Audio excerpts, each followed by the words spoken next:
Yesterday I presented our work, purely experimental work on high-speed erosion of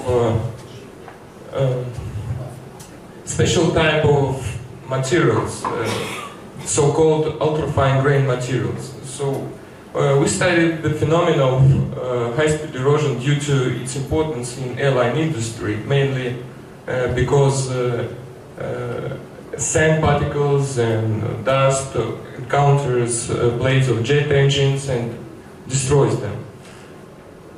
So we compared a model material, really widespread aluminum alloy, which went through severe plastic deformation treatment, and we simply compared it to its coarse grain counterpart. We tested two materials together in equal high-speed erosion conditions, and we saw what happens. What's the difference between two materials?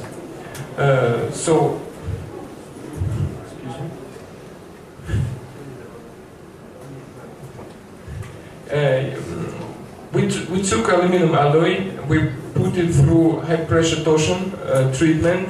It became much more stronger due to reduction of the grain size. And then we tested two materials simultaneously in a wind tunnel. And we saw which material is better in terms of resistance to high-speed erosion. We measured difference, we measured change in surface roughness for two materials. And it appeared that the ultrafine grained alloy is more than twice better in terms of surface roughness change than the coarse grain counterpart. So it's purely experimental work. The results have been published here in this paper.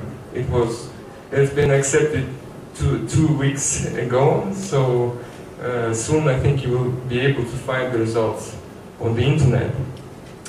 But now I would like to turn to my second presentation, which is devoted to numeric simulations, and it is somehow maybe connected to the previous problem, as we are going to use the developed model to simulate the erosion of these materials. But now I'm going to present the model itself, what it can do, what it is devoted to, and that sort of thing. So our goal was, the main goal was actually to develop a numeric model based on FEM method that would predict and analyze fracture in impact problems. We also wanted to develop and introduce a parameter that would describe fracture process in a quantitative way. I mean, not drawn pictures of craters, but some value that would should give us some kind of number that would characterize the fracture process. So also we use this model to calculate fracture energy constant, which is analogous to Griffith's constant in statics, but in a dynamic case. And also this model is capable of investigation of dynamic fragmentation. So it's a presentation of a model itself. In terms of geometry, the model is quite simple. This is the impact of two cylinders, the plunger and the target. Both plunger and target, they behave in a linear elastic way, and the Gaussian equations are simply Lamé equations and Hooke's law. We also solved the two-dimensional problem, applying axial symmetry to the problem.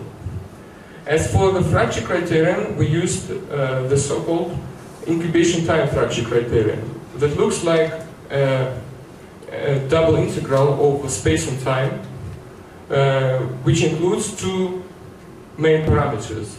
This incubation time, which is a characteristic time that incorporates information about history of fracture, on history of stress field on the selected scale level, and also the D, the fracture process zone parameter, which tells us the minimum length of fracture that may occur. So when this double integral is larger than critical stress, which is taken from any books or handbooks of engineer, the fracture occurs in the point X at the moment T. For how the model is built. The model is built as a program complex around the ANSYS solver. So we used ANSYS as a solver and to build geometry. But to examine fracture and to simulate the crack growth, to decide whether fracture occurs or not, we developed our own external program in C++ that decides whether the criterion is on or off. So with this program we could examine every node of our mesh. And also we use the Python code to investigate fragmentation and to make some additional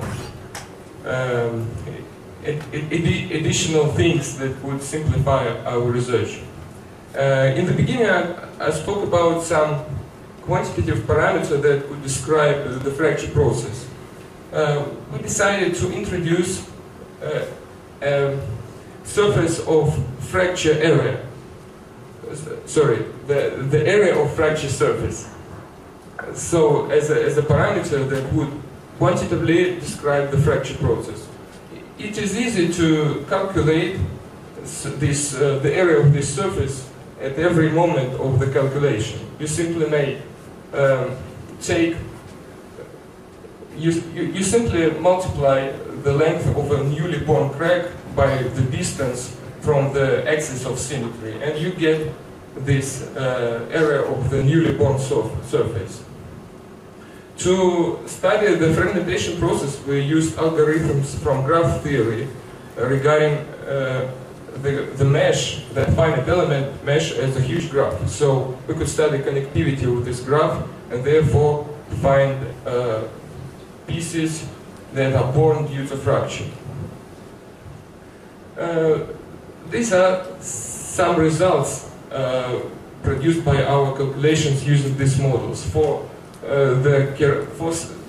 simple ceramics, really widespread, the zirconium ceramics.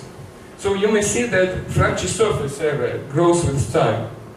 You may see the initiation of fracture here, and you may see a very high growth of fracture surface area here. It's the occurrence of a spall. And then the fracture surface area stabilizes. For us, it was the indication that fracture does not continue and that the process of fracture stopped.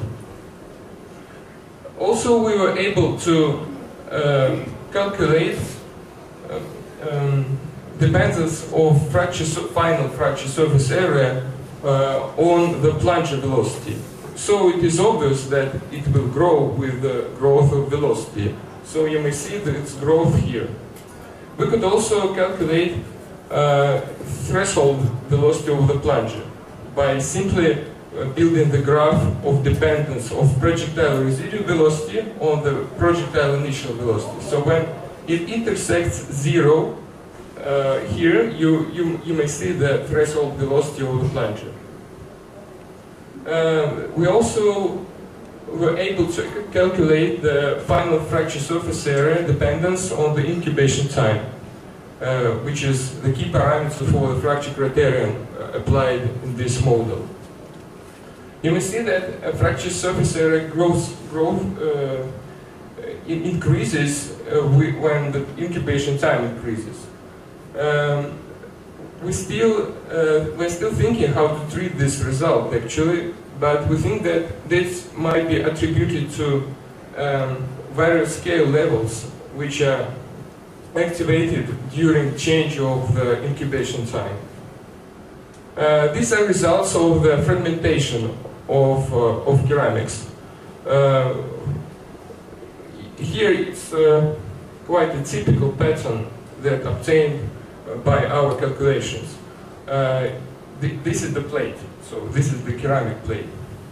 And we could also calculate the number of fragments depending on incubation time. So see, if the incubation time is high, the structure is destroyed in smaller amount of pieces, but the pieces themselves are larger. This is also might be attributed to change of the scale level in the model.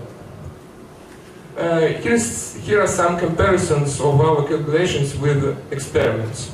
Well, it is rather hard to find experiments on fermentation of ceramics which are actually use the same setup as we had in our model. I mean, round targets and cylindric plunger. But here it's we can see qualitative resembles. So our simulations really resembles the experiments on fragmentation of glass balls. You may see that here, especially this region is of high interest because it is not predicted by the classic models of fragmentation. Of course, but the order is different. Using our model, we could also calculate the dynamic analog of Griffith constant. It appeared to be almost an order higher than the static one. So we could do it by calculation of the newly born surface area. And some nice pictures of the impact in the end produced by our model. So thanks for the attention.